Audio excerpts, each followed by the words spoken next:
શ્રી કૃષ્ણલાલ હસંઘવી બાલ મંદિર ખાતે મયુર ટુકડીનો રમત ઉત્સવ ઉજવાયો।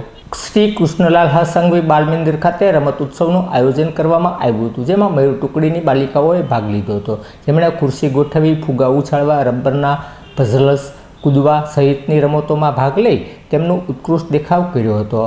આ રમત ઉત્સવને સફળ બનાવવા માટે આચાર્ય અને બાલ મંદિરના સ્ટાફે જહેમત ઉઠાવી હતી।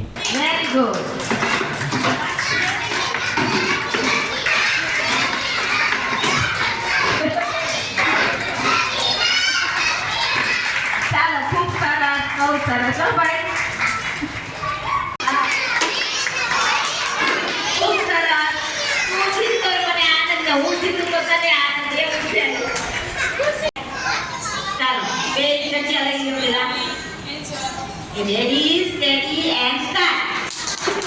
જીતાય કેમ એ પણ, અને જીતની સાથે હારને કેમ પચાવીને એ પણ શીખવાડવાનું છે। ક્યારેક બાળક નર્વસ થઈ જાય છે, હારી જાય ને ત્યારે એને જરાય ન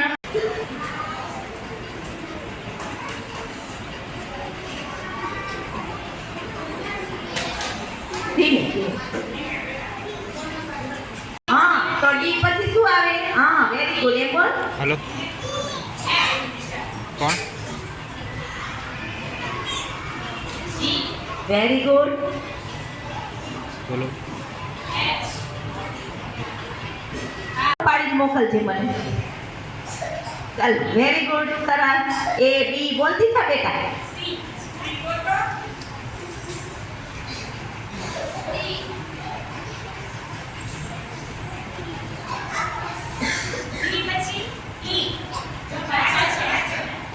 કેમ ભાવી ભૂલ થાય છે?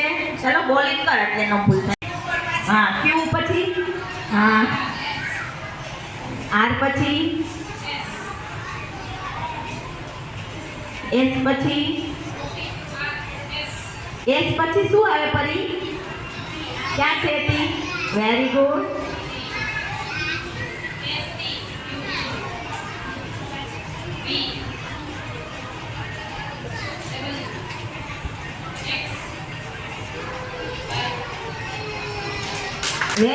શ્રી કૃષ્ણલાલ હસંઘવી બાલ મંદિરના આચાર્ય છું। આજે અમે મયુર ટુકડીનો રમતોત્સવ રાખેલો છે। બાળકો અમારા અભ્યાસક્રમમાં જ રમત છે, એટલે બાળકો રમત તો રમતા જ હોય છે, પણ રમતોત્સવમાં અમે વિશેષ રમતોનો સમાવેશ કર્યો છે।